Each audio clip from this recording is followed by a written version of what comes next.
स्वागत है आप सभी का एक और न्यू वीडियो पर। देखिए एमपी बोर्ड एग्जामिनेशन का 12th का सेकंड एग्जाम था, यानी कि इंग्लिश का एग्जाम था। एंड इंग्लिश का कॉमन सब्जेक्ट 12th के जितने भी स्टूडेंट हैं उन सभी ने आज इंग्लिश का एग्जाम दिया होगा।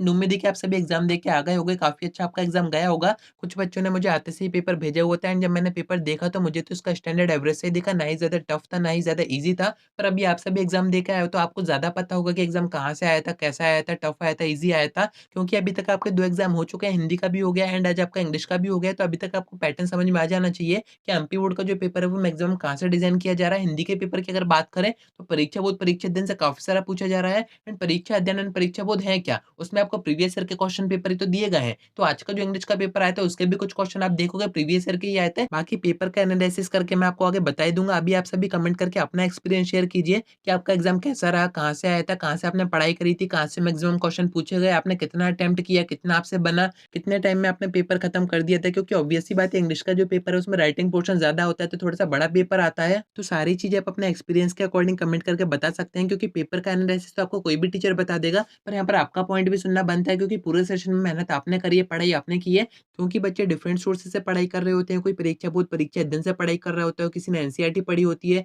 कोई जीपीएच के क्वेश्चन बैंक से कर रहा होता है, किसी के पास केशव के सैंपल पेपर होते हैं। तो सभी की तरफ से डिफरेंट फीडबैक आता है, जिससे कि ये समझ में आ जाता है कि पेपर कहाँ-कहाँ से डिज़ाइन हुआ था। इस कारण से मैं हर एक पेपर के बाद एक फीडबैक वीडियो ज़रूर से पोस्ट करता हूँ, जिसमें कि आप सभी अपने-अपने ओपिनियन रख पाओ। बाकी एग्ज़ाम खत्म होने के बाद एक डाउट सभी को आता है कि आज का पेपर आउट हुआ था या फिर नहीं हुआ था। क्योंकि एमपी बोर्ड का आपको पता ही है, फर्स्ट पेपर हिंदी का ही, उसी की अपडेट सामने आ गई थी कि वो आउट हुआ था इंदौर वगैरह से। क्योंकि आज का इंग्लिश का पेपर भी आउट हुआ है, तो मैं आपको बताऊँ, देखिए सुबह के टाइम पर काफ़ी सारे पेपर्स के फोटोज़ आते हैं, काफ़ी सारे ग्रुप्स में फॉरवर्ड हो रहे होते हैं, कुछ मॉडल्स पेपर होते हैं, कुछ एडिटेड होते हैं। तो जितने भी पेपर मेरे पास आए थे उन सभी को मैच करके मैं देख चुका हूँ, वो आपके मेन क्वेश्चन पेपर से मैच नहीं हो रहे हैं। बाकी आपके पास कोई ऐसा पेपर आया था या फिर कुछ ऐसे फोटोज़ आए थे जिनसे क्वेश्चन मैच हो रहे हो, आप मुझे बता सकते हैं। एंड ऐसा नहीं है कि जो पेपर के फोटो आए थे उनमें से कुछ क्वेश्चन मैच हो रहा है, पूरा पेपर अगर 100% मैच हो रहा है तभी माना जाता है कि वो पेपर आउट हुआ है। बाकी मेरे अकॉर्डिंग आज का पेपर कहीं पर भी आउट नहीं हुआ है, क्योंकि थोड़ी-सी और सख्ती हो गई है, नए कानून बन गए हैं। अगर आपको पता होगा वो सब मैं आपको आगे की वीडियो में बताऊँगा। इस वीडियो में इतना ही। कोई डाउट आता है कमेंट कर सकते हैं, या फिर आप मुझसे इंस्टा पर डीएम करके बात भी कर सकते हैं।